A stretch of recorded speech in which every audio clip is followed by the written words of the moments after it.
बिस्मिल्लाहिर्रहमानिर्रहीम। अस्सलाम वालेकुम। A1 टीवी के न्यूज़ स्टूडियो से मैं हूं अदील मुमताज़। नजर डालेंगे हेडलाइंस पर। पंजाब असम्बली के इंतखाबात के लिए कागजात नामजदगी जमा कराने का आज आखिरी रोज़। उम्मीदवार रिटर्निंग अफसरान के दफातर में कागजात जमा कराएंगे। पंजाब और खैबर पख्तूनख्वा के कौमी असम्बली के 3 हलकों में भी कागजात जमा कराए जा सकेंगे। कागजात की जांच पड़ताल 22 मार्च को होगी। पोलिंग 30 अप्रैल को शेड्यूल है। पंजाब और KPK में इंतखाबात। इलेक्शन कमीशन में आज 4 इजलास होंगे। इलेक्शन कमीशन ने इंतखाबी तैयारियों से मुतल्लिक फ्रीकैन को तलब कर लिया। निगरान वज़ीर आला पंजाब और governor Khyber Pakhtunkhwa election commission में तलब। दोनों सूबों के चीफ सेक्रेटरीज और IGP इलेक्शन कमीशन में पेश होंगे। इलेक्शन कमीशन सिक्योरिटी इदारों से भी दोबारा मुशावरत करेगा। गाड़ियाँ, घड़ियाँ, जेवरात और दीगर कीमती तोहफ़े लेने पर पाबंदी आयद।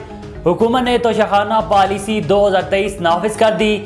सदर, वज़ीर आज़म, वज़रा, जज, ऑफिसर $300 से महंगा तोहफा नहीं ले सकेंगे। मुल्की और गैर मुल्की शख्सियात से नकदी की सूरत में भी तोहफा लेने पर पाबंदी।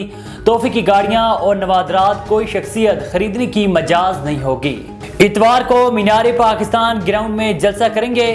खिताब में पाकिस्तान तहरीक इंसाफ के चेयरमैन इमरान खान ने कहा है कि मुखालफिन मिलकर मुझे नाअहल करना चाहते हैं। एहतसाब और हकीकी आज़ादी के लिए पूरी कौम को निकलना होगा। तोशाखाना की तफसीलात से दूध का दूध और पानी का पानी हो गया।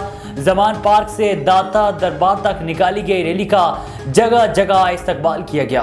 और फितना फसाद की सियासत लाहौर में दफन हो गई। मरियम नवाज का इमरान खान को जवाब। कहा, अब घुटनों में सर देकर रो या वापस चारपाई के नीचे जाओ। तुम्हारे मकरू अजाइम कौम ने पहचान लिए। कौम के बच्चों को मार खाने के लिए भेजता है और खुद छुप जाता है। इमरान खान की एहलिया ने रिश्वत लेकर जायदादें बना ली। हेडलाइंस आपने जानी। A1 टीवी के न्यूज़ स्टूडियो से फिल वक्त इतना ही। मजीद खबरों और अपडेट्स के लिए देखते रहिए A1 टीवी। A1 टीवी, सब पे नजर, अंदर की खबर।